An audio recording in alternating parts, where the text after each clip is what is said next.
오늘은 창세기 11장 10절에서 32절 말씀 가지고 셈의 계보와 아브라함이라는 제목으로 하나님의 말씀 나누겠습니다. 자, 오늘 읽은 이 창세기 11장 10절에서 32절까지는 전체적으로 셈의 계보를 이야기를 하고 있습니다. 하지만 또 이 셈의 계보 중에서 특별히 이제 두 부분으로 지금 나누어지는 걸 볼 수가 있는데요. 그러니까 10절에서 26절까지는 셈의 일반적인 계보이고, 그다음 27절부터 32절까지는 이 특별히 그 중에서 데라의 계보입니다. 그래서 그 데라의 계보는 아브라함까지 이어지게 되는 거죠. 그래서 지금 이 계보를 보면 이 셈의 계보라고 하는 것은 사실 이제 노아에서부터 시작을 하죠. 노아에서부터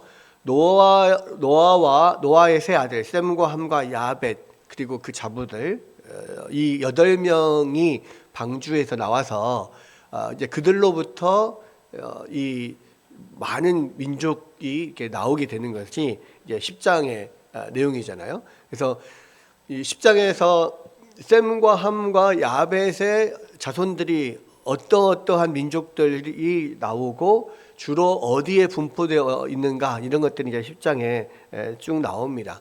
그리고 이제 11장에 보면 바벨탑 사건이 11장 1절부터 9절까지 나오잖아요. 근데 이제 원래 이 바벨탑 사건은 사실은 10장보다 더 앞에 있어야 되는 거죠. 그래서 이제 바벨탑 사건을 통해서 언어가 나눠지면서 결국 그 언어와 가족들, 민족들, 종족들별로 이 나누어져 흩어져 가는 모습들이 이제 10장에 나오는 내용들입니다. 그리고 나서 이제 11장 10절부터 이 32절까지 셈의 족보가 쭉 이렇게 나오는데 이 셈의 족보는 사실 10장에서도 나와요. 왜냐하면 셈과 함과 야벳의 그런 족보들이 쭉 나오는데 야벳부터 시작해서 함 그다음에 셈 순으로 나옵니다. 근데 셈의 족보가 나오다가 어디에서 끝나냐면 에벨에서 끝나요. 에벨 때에 이 에벨의 아들 벨렉과 욕단이 나오면서 그때에 세상이 둘로 나눠졌다 뭐 이렇게 하면서 거기서 끝나거든요. 이제 이 11장 10절부터는 그 이후의 내용이 이어져서 나온다고 보면 되고요. 특별히 이제 11장 10절에서부터 나오는 이 셈의 족보는 앞에 나와 있는 족보들하고 조금 다르게, 조금 더 디테일하게 좀 나오는 면이 있습니다. 왜냐하면 앞에는 그냥 주로 언어별로, 종족별로 이렇게 나눠진 어떤 지역으로 나눠졌는가가 주로 중점적으로 10장에 나온다면 11장에서는 이 정말 셈의 족보, 직계 자손들만 쭉 나오는 거예요. 그래서 몇 살까지 누구를 낳고 몇 살까지 살았다 이렇게 쭉 나오는 면이 이제 11장의 뒷부분인데 그 셈의 족보에서 결국 맨 마지막에 아브라함까지 이르는 족보가 쭉 나옵니다. 그래서 이제 이 계보는 아브라함까지 이어지는 것으로서 어떤 그 가치가 있는 건데 이 족보를 좀 살펴보면 여러 가지 재미있는 것들을 좀 볼 수가 있어요. 그냥 누가 누구를 낳고 몇 년을 살았다 뭐 이런 식으로 나와 있는 건데 이게 도대체 뭐가 재미있냐? 족보를 좀 비교해서 살펴보면은 우리가 좀 재미있는 부분들을 발견할 수가 있습니다. 잠시만요. 이 소리가 시끄러워서 자꾸 기웃기웃 하는데 선풍기 소리였습니다. 지금 이제 셈의 족보를 좀 보면은 이 셈의 족보와 족보가 나오면 항상 비교를 해봐야 되거든요. 이 전에 창세기 4장과 5장에서 가인의 족보와 경건한 셋의 족보가 연달아 나왔잖아요. 그죠? 연달아 나왔다는 것은 비교해 보라는 거예요. 그다음에 그 경건한 셋의 족보와 지금 11장이 나오는 셈의 족보가 있는데 이것도 비교해 보면 여러 가지를 생각을 해볼 수 있습니다. 둘 다 경건한 자손들의 어떤 계보예요. 직계 자손들의 경건한 자손들의 계보인데 이 계보를 살펴보면은 비슷한 점이 있고 다른 점이 있어요. 먼저 이 같은 점을 이렇게 살펴보자면 두 계보가요 다 10대로 이루어졌어요. 10명, 그러니까 10명의 그 족보가 나오는데, 이 셋의 족보는요, 아담에서부터 시작을 해서 노아까지 10대가 나옵니다. 아담부터 노아까지 10대. 그 다음에 이 셈의 계보는 셈의 아버지 노아에서부터 데라까지 10대가 나와요. 재밌는 게 그렇죠. 아담부터 시작을 하는데 이름은 셋의 계보예요. 그러니까 아담 아들 셋의 계보. 근데 아담부터 시작을 해. 그 노아부터 시작을 하는데 사실은 이름은 셈의 계보예요. 이것은 셈의 계보니라 뭐 이런 식으로 나와. 이것은 셋의 족보냐 이런 식으로 나오는 거예요. 근데 10대가 나옵니다. 그리고 형식이 비슷해요. 몇 살에 누구를 낳고 몇 년을 살았다. 또 몇 살에 몇 년을 누구를 낳고 몇 년을 살았다. 이런 식으로 나오고, 그리고 이 마지막 10대의 마지막에는 셋의 계보의 마지막에도 세 아들이 나오고, 셈의 계보 마지막에도 세 아들이 나와요. 그러니까 셋의 계보 마지막에는 노아의 아들 셈과 함과 야벳이 나와요. 그죠? 그다음에 셈의 계보 마지막에는 데라의 아들 아브람과 하란과 나홀이 나와요. 그죠? 이렇게 셋이 이렇게 나옵니다. 그리고 또 보면 이 10명의 그 족보가 나오는데, 그 중에서 7번째, 셋의 계보에서 7번째 사람이 누구냐면 에녹입니다. 에녹. 그 에녹이 가장 그 셋의 계보에서 좀 두드러지게 나오잖아요. 하나님과 동행한 사람, 그리고 죽음을 보지 않고 하늘로 올려가는 사람, 뭐 이런 그런 면에서 아주 두드러지게 나오고, 그 다음에 이제 셈의 계보에서는 7번째는 아닌데 에벨이라고 하는 사람이 중요하게 나와요. 그래서 이 에벨에서 에베르에서 헤브루, 히브리 민족이 나온 거죠. 그래서 모든 에벨의 조상이다라고 하는 것은 모든 히브리인의 조상이다 이 말이에요. 그런 면에서 이제 에베르가 중요하게 나오고, 또 재밌는 것은 뭐냐면, 이게 이제 아담부터 노아까지, 그다음에 노아에서 데라까지 이게 이어지는 거잖아요. 5장에서부터 11장까지 쭉 이어지는 건데, 이거를 전체를 합쳐놓고 보면 7번째 단위로 중요한 인물이 나와요. 그러니까 아담에서부터, 아담의 7대 손이 누구냐면 에녹이거든요. 그다음에 그 에녹으로부터 7대 손이 에베르예요. 그리고 그 에베르로부터 7대 손이 아브람입니다. 그래서 아담에서부터 에녹, 에베르, 아브람까지 7대 7대 7대로 되어 있습니다. 근데 성경에서 7이라고 하는 것은 아주 중요한 숫자잖아요.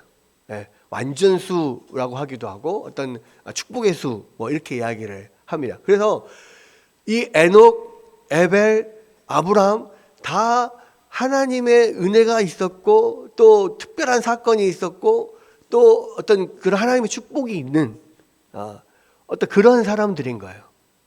그런 면을 우리가 이 계보를 쭉 비교해 가면 그런 면들을 우리가 발견할 수 있어요.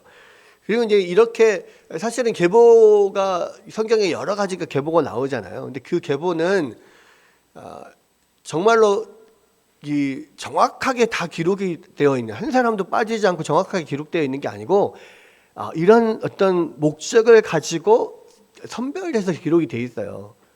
그래서 그 성경에 나오는 계보, 이 족보에 나오는 누가 몇 세에 누구를 낳고 몇 세를 살다가 몇 세에 죽었다라고 하는 것을 쭉 이어서 보면 사실 그 역사가 얼마 안 되는 거죠.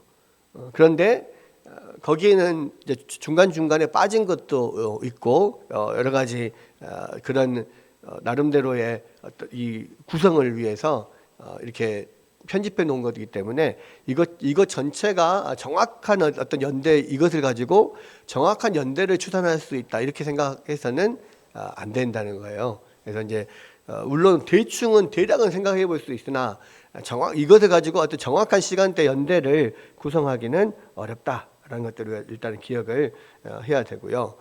자, 이런 것들이 이제 비슷한 점이 있다라면 이제 또 다른 점이 있어요. 셋의 계보와 셈의 계보가 다른 점이 있는데, 뭐냐면 셈의 계보를 보면은요, 셋의 계보에 비해서 수명이 훨씬 짧아집니다. 그러니까 그것도 뭐 물론 그것을 홍수 전과 후로 구분할 수가 있어요. 그러니까 홍수 전에는 셋의 계보에 나와 있는 사람들은 대부분 거의 1000년 가까이 살아요. 뭐 900 몇 살, 뭐 950, 930 막 이렇게 산단 말이에요. 심지어는 노아 그 셋의 계보의 마지막에 있는 노아까지도 950년을 삽니다. 그러죠. 왜냐하면 노아가 500세 때 셈과 함과 야벳을 낳았고 600세 때 홍수가 있었고 홍수 이후에 350년을 더 살다 죽거든요. 950년을 살다가 죽는 거예요. 그런데 이제 그 셈의 계보를 보면 홍수 이후 셈의 계보를 보면 급격하게 그 수명이 줄어들어요. 그러니까 이제 이 노아가 950세에 죽었다고 그랬는데 셈은 100세에 아르박삿을 낳고 500년을 살면서 자녀를 낳았다 그랬거든요. 그럼 600세 때 죽었다는 거죠. 노아는 950살까지 살았어요. 근데 그 밑에 셈은 600년까지밖에 못 사는 거야. 그죠? 그리고 그 밑에도 계속해서 급격하게 계속 내려가요. 그 밑에도 사실은 600년 뭐 비스무리하게 뭐 500년 뭐 이런 정도 살다가 언제 갑자기 쫙 그 수명이 줄어들냐면 벨렉 때, 벨렉은 30세에 루를 낳고 루를 낳은 후 209년을 지내면서 자녀를 낳았습니다. 벨렉 때 200년대로 떨어져요. 벨렉 때. 근데 이 벨렉이 언제냐면 그러니까 에벨의 아들이 벨렉과 욕단이잖아요. 이 에벨이 벨렉과 욕단을 낳으면서 이때에 바벨탑 사건이 있었고 이때에 세상이 둘로 나눠졌다 그랬거든. 또 이때를 계기로 해서 인간의 수명이 뚝 떨어져. 무슨 일이 있었는지는 모르겠어요. 홍수는 뭐 약간 여러 가지로 뭐 홍수 이후의 기후 변화 때문에 그렇게 됐다라는 어떤 과학자들의 그런 뭐 이야기도 있지만 그래서 어느 정도 그래서 수명이 떨어지는 어느 정도 이해가 되는데 벨렉 때는 왜 수명이 뚝 떨어졌는지 모르겠습니다. 근데 분명한 것은 그 벨렉 때 바벨탑 사건이 있었고 세상이 나눠졌거든요. 그런 면들이 있습니다. 어쨌든 뭐 그런 면들이 있고 거기서부터 이제 나중에 데라와 아브라함 때까지 가면 인간의 수명이 200세를 넘지 않게 됩니다. 이제 그렇게 지금 수명이 급격하게 짧아지는 그런 면이 있고요. 또 결정적인 차이가 있어요. 이 셋의 계보와 셈의 계보는 둘 다 경건한 자손들의 계보인데 비슷하게 구성이 되어 있는데요. 하나 자세히 보면 셋의 계보에는요. 누가 몇 세에 누구를 낳고 몇 년을 살다가 몇 살에 죽었다 이렇게 나오거든요. 셋의 계보는. 근데 셈의 계보는 누가 몇 살에 누구를 낳고 몇 년 살았다 여기까지만 나와요. 몇 살에 죽었다가 없어. 물론 뭐 누가 누구를 낳고 몇 년을 살았다 그러면 몇 살에 죽었구나 더해보면 아니까 알 수가 있지만 그러나 의도적으로 죽었다라는 말을 뺐단 말이에요. 여기에도 의미가 있어요. 예. 왜냐하면 이제는 지금 이 셋의 계보에 비해서 이 셈의 계보는 뭐 전체적으로 어떤 환경적으로도 그렇고 여러 가지 열악한 상황 가운데 있고 수명도 줄어들었잖아요. 그리고 죄악도 훨씬 더 커집니다. 죄가 관영해져요. 물론 그 셋의 계보의 마지막에 있어서는 죄가 관영해져서 결국은 홍수로 심판할 수밖에 없었던 그런 상황이지만 그 노아의 자손이 셈과 함과 야벳의 자손들 그 중에서도 하나님께서 경건한 어떤 자손으로서 선택받은 셈의 자손들마저도 굉장히 큰 하나님 앞에 큰 그 죄악 가운데 들어가고 하나님을 온전히 섬기는 그런 면들이 점점 더 사라져 가는 거예요. 훨씬 더 그러니까 영적인 상태가 훨씬 열악해져 갑니다. 대표로 비유를 해보면요, 생각을 해보면 셋의 계보의 마지막에 있는 노아는 그래도 당대의 가장 경건한 자로서 하나님의 인정을 받았단 말이에요. 믿음으로. 생각을 해봐요. 근데 셈의 계보의 맨 마지막에 있는 아브라함과 이 아브라함의 아버지 데라, 그렇죠? 데라와 아브라함과 나홀과 하란 이 여기를 보면 아브라함이라고 하는 하나님의 선택을 받은 믿음의 조상이 있음에도 불구하고요, 여러분, 원래 아브라함의 집안이 무슨 집안이었어요? 뭐 하는 사람들이었어요? 창세기는 나오지 않아요. 근데 사도행전에서 스데반의 설교나 이런 것들을 보면, 또는 여호수아가 이야기한 그 내용들을 보면, 원래 아브라함의 집안은 강 건너 갈대아 우르에서 뭘 만들던 사람이 되었다고 그랬어요? 우상을 만들던 사람이었어요. 데란의 집안이요, 갈대아 우르에서 우상을 만들어 섬기던, 우상을 만들어 팔아서 살던 사람들이었다고. 근데 그러니까 지금 이 데라 집안은 우상 숭배가 굉장히 팽배했던 그런 가정이라는 것을 알 수가 있어요. 그리고 원래 아브라함, 데라와 아브라함의 가정이 살았던 그 갈대아 우르는요, 지금 현재 이라크 지역이에요. 그죠? 메소포타미아 하류죠. 바벨론이 일어났던 그곳이라고. 그죠? 아마도 바벨탑 사건도 거기서 일어났을 거예요. 그리고 이 우르하고, 갈대아 우르하고, 나중에 데라와 아브라함과 나홀의 아들 롯이 나중에 하나님의 명령을 받고 우르를 떠나서 이렇게 쭉 이동을 하잖아요.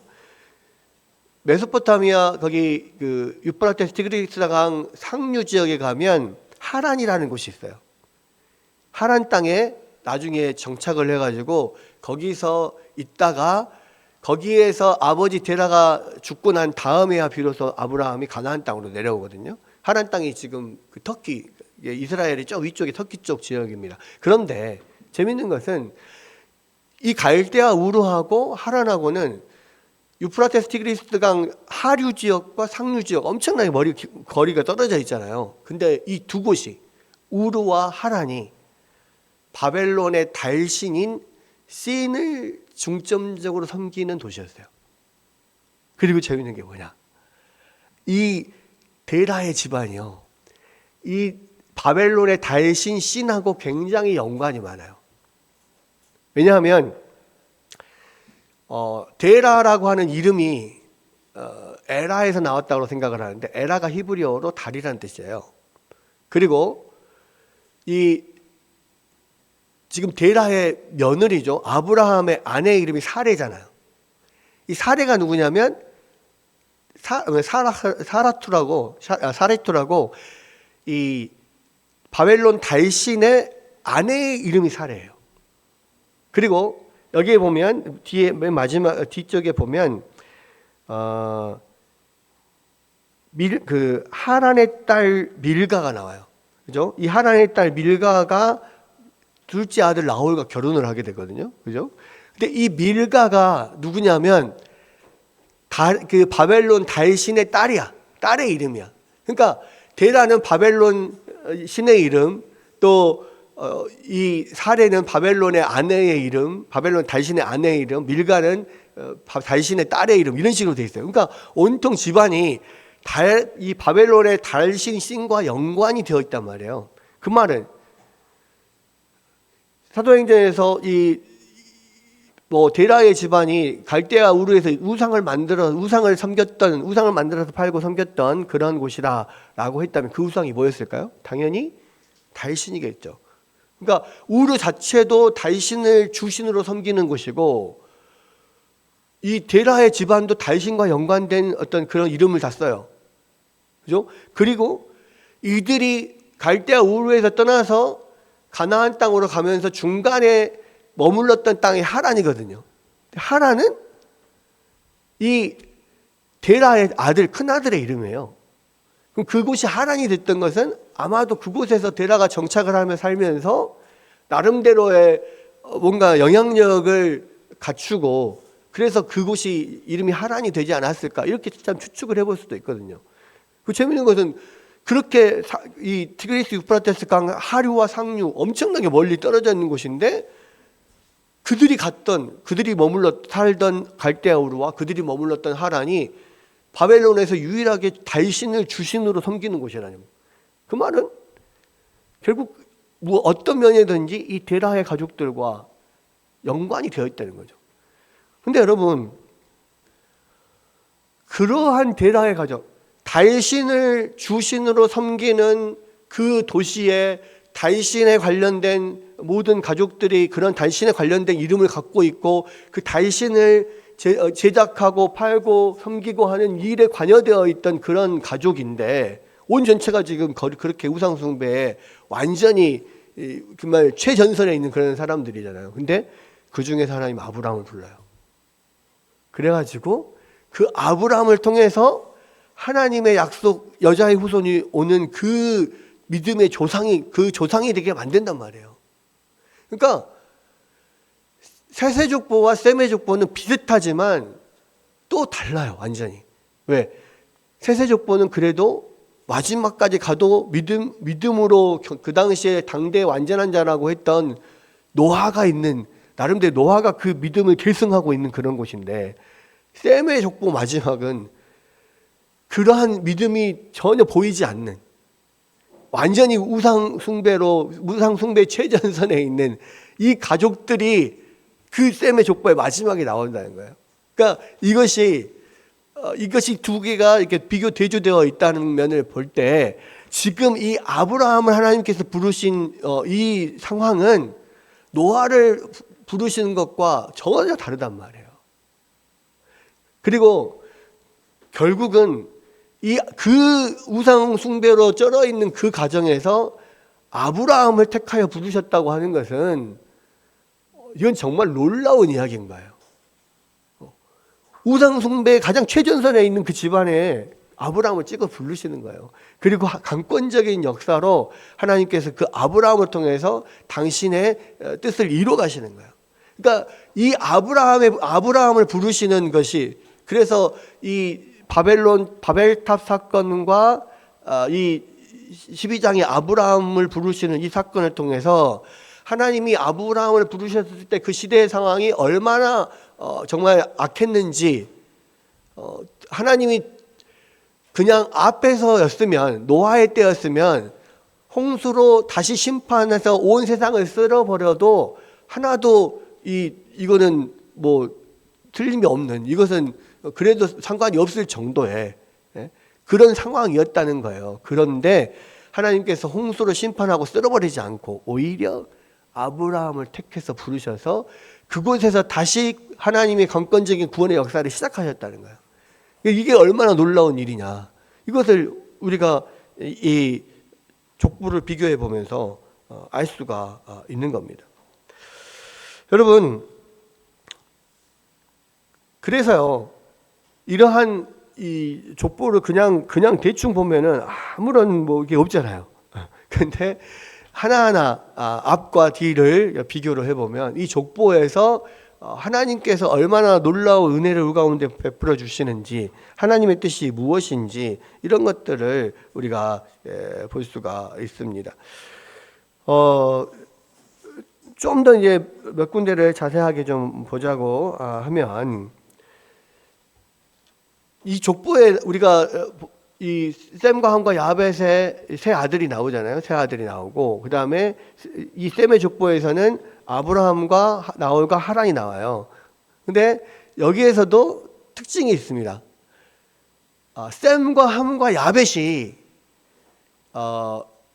이게 난 순서대로 기록이 됐을까요?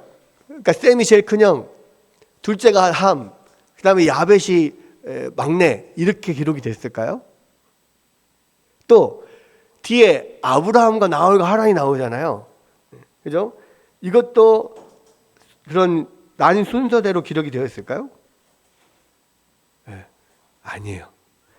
성경이 기록될 때 어떤 경우에는 난 순서대로 기록된 경우도 있지만, 어떤 경우에는 중요도에 따라서 중요한 사람 이름이 먼저 나오는 경우가 많아요. 자, 이 셈과 함과 야벳에서도요, 제일 큰 형이 누굴까요? 함이 큰형이 아닌 이유는 그 9장에서 보면 노아가 포도 농사를 짓고 그 포도주에 취해가지고 막 그 헬렐레 할 때 함이 그것을 보고 아버지를 조롱하잖아요. 그랬을 때 여기 보면 뭐라고 나오냐면 24절 노아 9장 24절을 보면 노아가 술이 깨어 그의 작은 아들이 자기에게 행한 일을 알고 이렇게 돼 있어요. 함을 작은 아들이라고 했다고. 그래서 함은 큰 아들이 될 수가 없어. 그러면 셈과 야벳 중에서 누가 큰 아들이냐? 야벳. 어떻게 야벳이 나왔죠? 찍었어요. 맞았어요. 야벳이 더 큰 아들이야. 왜 그러냐? 근데 이것은 한글 성경으로 봐서는 안 나와. 그런데 어디가 나오냐면은 10장 21절에 보면 뭐라고 되어 있냐면 셈은 에벨 온 자손의 조상이요 야벳의 형이라 그에게도 자녀가 출생하였으니 그랬는데 여기서 보면 셈이 야벳의 형이라 이렇게 나왔잖아요. 근데 이 한글 번역은 이렇게 나왔는데 영어 번역에서는 어떻게 나왔냐면 21절에 그 셈 이렇게 나왔습니다. 셈이라고 하면서 셈 whose older brother was Japheth 이렇게 되어 있습니다. 무슨 말이냐? 그의 큰 형은 야벳이었다. 셈에 대해서 설명하면서 그의 큰 형이 야벳이다 이렇게 나와요. 그러니까 이 히브리어가요, 이 두 가지 다 같은, 그러니까 두 가지 번역이 다 가능해요. 셈이 야벳의 형이었다 이렇게 번역도 가능하고, 셈은 큰 형인 그러니까 셈의 큰 형은 야벳이었다 이렇게도 번역이 가능해요. 근데 뭐 학자들이 뭐 여러 가지 의견이 있는데 많은 학자들이 말하기를 야벳이 제일 큰 형일 것이다 이렇게 이야기를 해요. 그래서 야벳, 셈, 함 이 순으로 아마 태어난 순서는 그럴 거다라고 생각을 합니다. 그러나 셈의 자손을 통하여서 여자의 후손이 쭉 이어져 있기 때문에 셈이 먼저 나왔다 이제 이렇게 보는 거죠. 중요한 사람이 먼저 나오는 거예요. 그 다음에 밑에 마찬가지 셈의 족보에서도 맨 마지막에 나오는 아브라함과 나홀과 하란이 나와요. 그죠? 그 중에서 제일 큰 형은 누굴까요?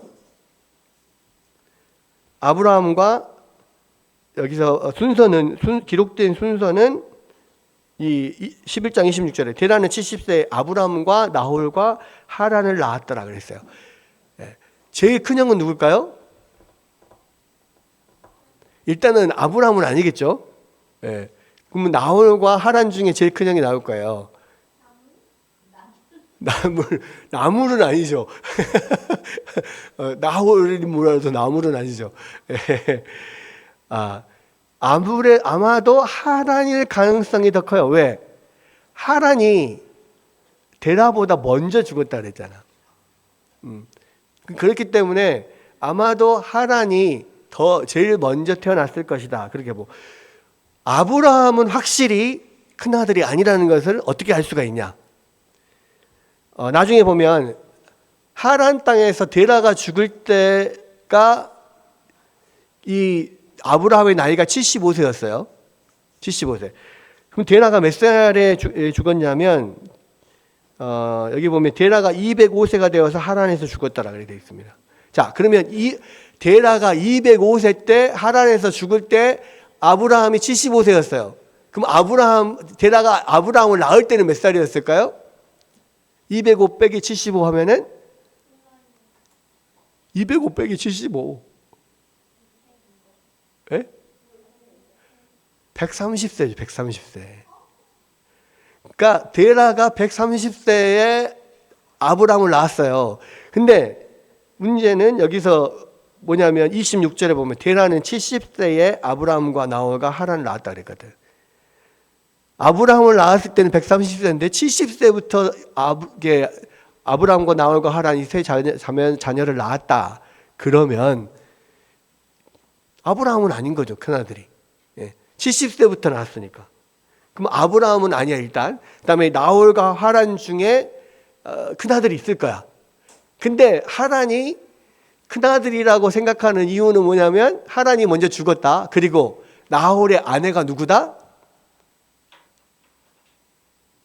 하란의 딸이 나홀의 아내예요. 하란의 딸이 나홀과 결혼을 했다고. 근데 그때는 어떻게 조카하고 삼촌하고 결혼할 수 있냐? 결혼할 수 있어요. 왜? 하란과 나홀이 나이 차이가 많이 나거든. 그러니까 하란의 딸 이 밀가와 나홀이 나이가 비슷해. 그러니까 결혼할 수가 있는 거예요. 자, 무슨 이야기냐면 데라가 70세에 아들을 낳았습니다. 하란을 낳았는지 나홀을 낳았는지 모르겠어요. 근데 분명한 것은 아브라함은 아니야. 그러면 아브라함하고 그러니까 아브라함은 130세에 낳았고 큰 아들은 70세에 낳았어. 그러면 그 터울이 큰 아들과 막내 아브라함과의 나이 차이는 60세예요. 그러면 그 60세의 터울이 있어요. 그럼 가운데 하나가 두 번째 아들이 있어. 그러면 예를 들어서 하란이 큰 아들이고 나홀이 둘째 아들이라면 60세 그 사이에 한 가운데 한 30세 정도. 그러면 30살 터울인 거야. 그러면 하란이 낳은 딸 밀가와 두 번째 아들 나홀은 연배가 비슷할 수도 있어요. 그렇잖아요. 네. 비슷한 때에 나올 수 있어. 그렇기 때문에 결혼이 가능한 거라고. 그래서 이러면 하란이 먼저 죽었다. 데라보다 먼저 죽었다. 그리고 둘째 나홀이 하란의 딸 밀가와 결혼했다는 것을 봤을 때 그 순서는 이 하란과 나홀과 아브라함 순서로 그렇게 났을 거다. 이렇게 생각을 할 수가 있는 거죠. 그런데 그럼에도 불구하고 성경에서는 반대로 완전히 거꾸로 막내인 아브라함, 그 다음에 둘째인 나홀, 그 다음에 첫째인 하란의 순서로 기록이 되어 있어요. 왜? 중요도에 따라서. 셈과 함과 야벳도 셈을 통하여서 여자의 후손이 이어졌지만 셈과 항상 갈등 관계에 있었던 함이 약간의 빌런적인 느낌으로 셈과 가까워요. 그렇기 때문에 셈 다음에 함이 나오고 야벳은 큰형이지만 상대적으로 어떤 지금 주 스토리하고 좀 멀기 때문에 맨 마지막에 나오는 거예요. 마찬가지 아브라함과 나홀과 하란도 하란이 큰형인데도 불구하고 아브라함으로 지금 하나님의 역사가 이루어지잖아요. 그리고 이 나홀은 나홀의 아들 롯이 이 아브라함과 같이 동행을 해요. 조카 롯이 아브라함과 동행을 하잖아요. 그러니까 아브라함과 상대적으로 가까워. 그러니까 아브라함 옆 뒤에 나홀이 나오고 상대적으로 그 지금 현재 흐르는 스토리하고 좀 멀리 있는 하란이 맨 뒤에 나오는 거야. 그래서요, 여러분, 아브라함과 조카 롯이 같이 동행을 했다 했을 때 우리는 생각할 때 그러니까 롯은 아브라함보다 나이가 많이 어릴 거라고 생각을 하잖아요. 근데 아닐 수도 있어요. 왜? 나이 차이가 많이 나잖아. 하란과 나홀과 아브라함이 30세, 거의 뭐 한 30세 차이가 나니까 사실은 아브라함과 롯이 나이대가 비슷할 수도 있어요. 그런 면을 족보를 통해서 볼 수가 있습니다. 결국은 이 족보를 통해서 마지막에 지금 이야기하려고 하는 것은 뭐냐? 셈의 족보와 셋의 족보가 비교가 되면서 마지막에 세 아들이 나오면서 지금 셈의 그 족보에서 맨 마지막에 있는 데라의 세 아들 아브라함과 나홀과 하란을 통하여서 이제 하나님의 역사가 강권적으로 이어져 가는데 그러한 면에서 지금 얼마나 이 세상이 죄악으로 가득하고 어두워져 있는 세상인지를 보면서 거기에서 하나님의 역사가 어떻게 시작이 되는지를 보여주고 있는 거예요. 근데요, 이 우상 숭배는 아마도 지금 이제 성경학자들이 이렇게 이야기하기는 이 우상 숭배가 언제 시작이 됐느냐? 홍수 이전에는 그래도 어떤 다른 신을 섬기거나 그런 우상을 섬기는 일이 없었을 거라고 봐요. 왜냐하면 그 전에도 그 가인의 자손들의 족보를 봐도 알지만 어떤 다른 거짓 신을 섬기는 것보다는 그냥 자기들을 보호하기 위해서 어떤 문명을 만들고 뭐 여러 가지 막 더 하나님의 보호를 떠나서 자기들 스스로 보호하기 위해서 뭔가를 막 만들어내고 문화를 만들어내고 이런 일들이 많이 나왔잖아요. 가인의 족보에서. 그런데 아마도 학자들이 생각할 때는 특별히 이제 그 청교도 그 존 오웬의 그런 생각을 이렇게 좀 보면 홍수 이후에 특별히 바벨탑 사건 이후에 이 우상 숭배가 생겼다라고 봅니다. 그러니까 이 바벨탑을 통하여서 바벨탑 사건에서 서로 이 언어가 달라지는데 언어가 달라지면서 문화도 전승이 끊겨버려요. 그러니까 지금까지는 언어가 같았기 때문에 어쨌든 아담으로부터 계속해서 이어져 내려오는 하나님의 약속, 여자의 후손을 통한 인간의 구원에 관련된 여러 가지 이야기들, 그리고 그것을 믿고 또 그것들을 붙잡고 살아가는 사람들, 믿음을 붙잡고 살아갈 수 있는 여러 가지 그런 것들이 전승되어 내려왔단 말이에요. 어쨌든 모든 사람들이 같은 같은 언어를 통한 어떤 문화적인 전승이 있었단 말이에요. 근데 바벨탑 사건에서 언어가 딱 달라져 버리니까 결국 그 전승이 끊겨버리는 거야. 그리고 그러면서 이제 무언가 어떤 그 눈에 보이지 않는 어떤 신적인 존재 뭐 이런 것들을 믿는 그냥 그런 것만 어느 정도 남아 있는 거지. 그 우리를 창조하시고 우리를 구원하시는 하나님이 정확하게 그 전승되어 내려오지 않고 그것이 끊겨버렸기 때문에 단순히 그냥 어떠한 존재, 어떠한 어떤 신적인 존재, 창조주런 존재 이런 분들이 있었다라고 하는 것만 가지고 있는 거죠. 그러면서 결과적으로 어떻게 발전이 되냐면 존 오웨이는 이야기하기를 눈에 보이는 해와 달과 별들, 천체들을 중심으로 하늘에 있는 그런 눈에 보이는 해와 달과 별들을 섬기는 것에서부터 시작이 됐다. 그러니까 하나님을 향한 그런 믿음이 그러한 하나님을 향한 지식이 끊겨버리니까 그것이 다른 대상으로 그것이 가기 시작하는 거예요. 눈으로 봤을 때는 가장 강력한 거, 세상의 빛을 비추는 태양, 밤의 어두움을 비춰주는 달과 별들, 이런 쪽으로 천체를 달과 별과 그 태양을 섬기는 이런 쪽으로 갔다가 결국은 그것이 어떤 사람의 형태를 가진 어떤 신으로 그것들이 바꾸어져 가기 시작했다는 거죠. 그래서 그것을 이 존 오웨이는 뭐라고 설명하냐면 천체를 하늘의 어떤 태양과 달과 별들을 섬기는 그러한 신앙이 사비즘이라고 하는 건데 거기로 갔다가 이 헬레니즘이라고 하는 그러한 신앙 형태가 등장을 하기 시작했는데 그것은 죽은 영웅들, 죽은 조상들 가운데 뛰어난 사람들을 섬기는 그런 것들이 발전하기 시작을 했다는 거예요. 그러니까 예를 들어서 여기 하베 자손 중에서 니무롯 같은 사람, 세상에 처음 나온 영웅 이런 사람들, 그러니까 자기 조상들 중에서 미개척지를 개척하고 어떤 영웅적인 어떤 일들을 하고 한 사람들을 축켜 세우고 그런 사람들을 우상시하고 이렇게 하는 신앙들이 발전하면서 결국 이것이 천체를 섬기는 그 신앙과 합쳐지면서 하나의 인간적인 신으로 발전이 됐다는 거죠. 그렇게 해서 결국은 많은 그런 다양한 인간의 모습을 가진 신을 섬기는 그런 다신교 그걸로 발전이 됐다. 이렇게 보는 겁니다. 여러분 이게요. 그냥 일반적인 사회에서 배우는 어떤 신앙의 어떤 발전, 종교의 발전과 완전히 달라요.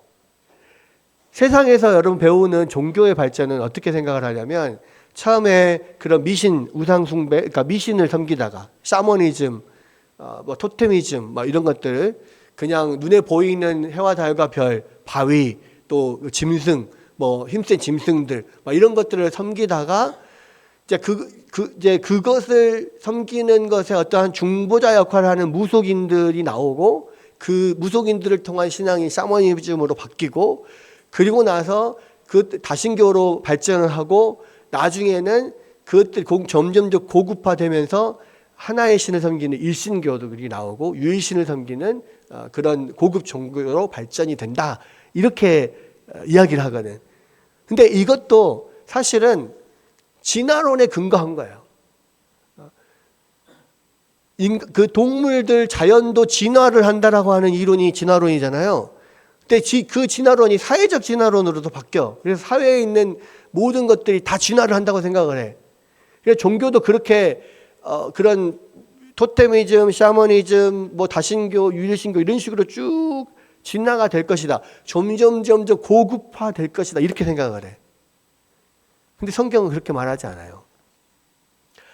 하나님을 처음부터 창조주 하나님, 창조주와 우리를 구원하시기 위한 계획을 우리 가운데 계속해서 베푸시는 하나님으로부터 나온 그 지식이 계속해서 대를 이어서 이어져 가다가 바벨탑 사건을 통해서 언어가 나눠지면서 그 지식이 끊기는 거야.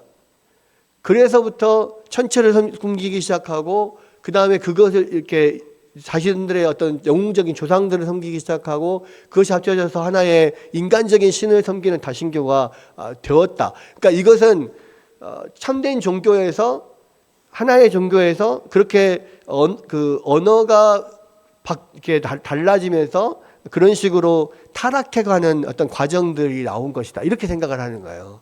그래서 세상에서 생각하는 종교적인 발전과 성경에서 말하는 그런 종교적인 타락, 이것이 정반대인 거예요, 지금.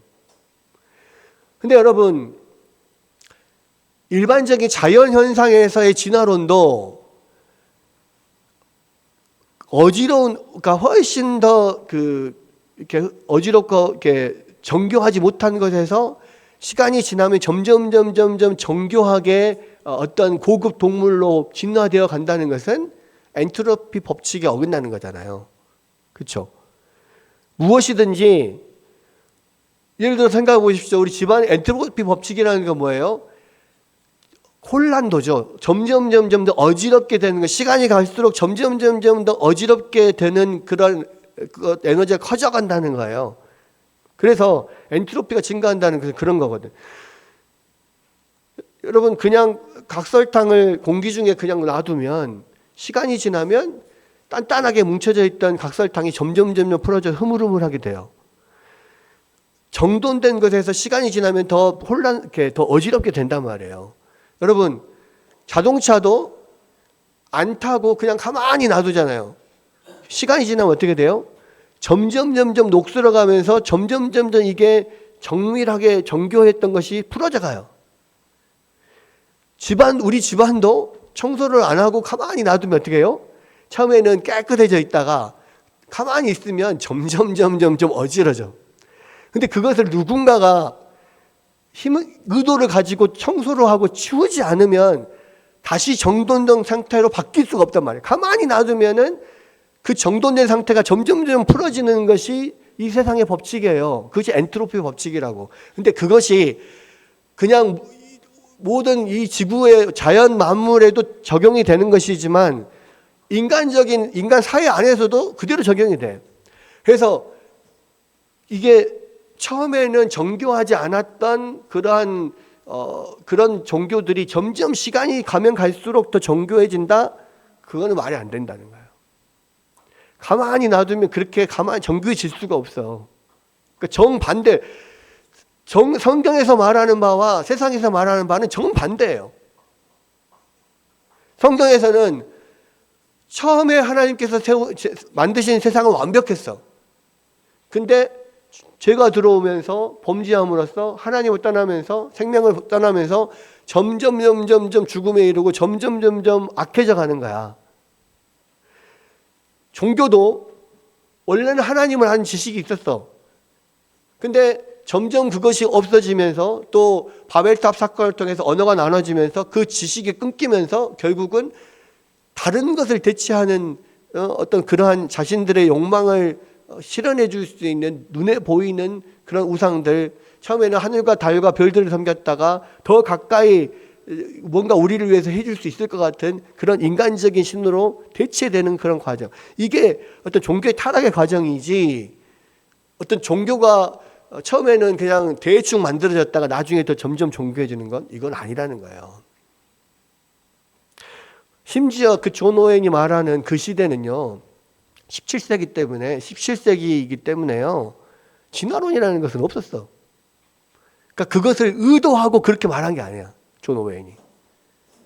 성경을 보고 연구하면서, 아, 성경에서 말하는 것이 이렇구나. 그러니까 진화론은 사실은 성경에서 말하는 그 모든 것을 다 뒤집어 놓는 거예요. 근데 여러분, 성경에서 하나님의 말씀을, 그 말씀을 계속 뒤집는 존재가 나와요. 누구예요? 사탄이요, 사탄. 마귀는 스스로 창조하지 못해요. 늘 하나님이 말씀하시는 말씀을 뒤집어서 자꾸 그것을 인간에게 적용하고 유혹해요. 그렇잖아요. 하나님이 이 선악을 알게 하는 나무의 열매를 따먹으면 반드시 죽으리라 그랬거든. 근데 마귀는 뒤집어서 아니야, 안 죽어. 오히려 그거 먹으면 너희들 하나님같이 된다? 그래가지고 따먹게 만들잖아. 모든 하나님의 말씀을 뒤집는 존재는 마귀예요. 그러면 이 하나님의 진리를 계속해서 뒤집는 세상의 이론들은 또 뭐냐면 다 마귀의 그 사단에 의해서 그것들이 지금 계속해서 그런 것들을 주장하도록, 그것들이 만들어지도록 이 사단이 지금 이끌어가고 있는 거라고. 여러분, 우리는 초등학교 때부터 하나님 없는 지식을 배우다 보니까 늘 시간이 지나면요, 성경 말씀하고 세상에서 배웠던 지식하고 맨날 부딪혀. 그래가지고 이게 진짜 이게 지식이, 이게 진리인가? 이게 지식이 맞나? 이렇게 생각을 한다고. 어렸을 때부터 계속해서 학교에서 계속 배우는 20년간을 배우는 게, 20년이 뭐예요? 거의 한 30년간을 배우는 게 세상 지식이거든. 근데 세상 지식은 다 뭐예요? 하나님 말씀을 뒤집는 거야, 다. 근데 그게 진리인 것 같아. 왜? 많이 오래 배웠으니까. 근데 그렇지 않아요. 여러분, 시간이 지나 보면은요, 하나님 말씀이 진리구나. 세상은 계속해서 마귀의 유혹에 따라서 하나님 말씀을 계속 뒤집는 것만 하구나. 결혼은 한 남자와 한 여자가 만나서 하나님의 가정을 이루고 하나님의 사명을 이루는 것이에요. 근데 현대는 뭐예요? 한 남자와 한 여자가 만날 필요가 있냐? 한 남자와 여러 여자가 만날 수도 있고, 굳이 남자와 여자가 만날 필요 있냐? 남자와 남자가 만날 수도 있고, 여자와 여자가 만날 수도 있고. 우리는 그런 자유가 있지 않냐? 심지어는 성별, 태어나면서부터 무조건 내가 남자라고 하면, 내가 남자로 태어나고 여자로 태어난 걸 내가 결정했어? 내가 결정 안 했잖아. 인간에게 자유가 있는데. 그럼 성도 결정할 자유가 있어. 그래서요, 지금 그렇게 동성애나 뭐 이런 것들 다 허용하는 곳이 있잖아요. 그런 나라에서는 일정한 연령, 자기가 성인이 되는 그 나이가 있어요. 뭐 12살 뭐 이런 식으로. 그때 자기 성별을 자기가 결정할 수 있어요. 그 진짜 웃기지도 않아. 근데 이 성경은 그렇게 말하지 않잖아요. 모든 면이 다 그래요. 성경은 어려서부터 자녀들은 때려서 가르치라 그렇게 돼 있어요. 때리기를, 초달을 아끼는, 초달이 때리는 거거든요. 초달을 아끼는 자는 자녀를 망치는 자다. 성경은 그랬어요. 근데 이 세상 어때요? 자녀를 때리면 안 돼. 자녀 가혹행위야. 자녀 학대야. 심지어는 요즘에는 지금 외국에서, 미국 같은 데서는요, 학교에 애들이 오잖아. 그럼 제일 먼저 하는 게 뭐냐면 아이들의 몸 상태를 점검을 해. 팔, 다리 뭐 이런 곳에 혹시 상처가 있는지, 집에서 가혹행위를 받았는지. 그래서 그런 게 있으면 바로 신고해버려. 집에서 맞으면, 그러니까 집에서 부모가 자녀를 때리면 경찰에 신고해버린다니까. 그럼 경찰이 와가지고 부모하고 자녀를 격리시켜놔. 학교에서, 집에서 때리면 신고해. 그래서 안 된다는 거야. 아무리 부모여도 자녀를 때리면 안 된대. 가혹행위래. 근데 성경은 뭐라고 그래요? 그거는 자녀를 망치는 거라고. 그렇게 자녀의 인권, 학생의 인권을 존중해줘서 이 세상이 그래서 더 훨씬 선해졌습니까? 잘 됐습니까? 아니에요. 물론 거기에는 여러 가지 부작용도 분명히 있어. 왜냐하면 아무리 좋은 법이어도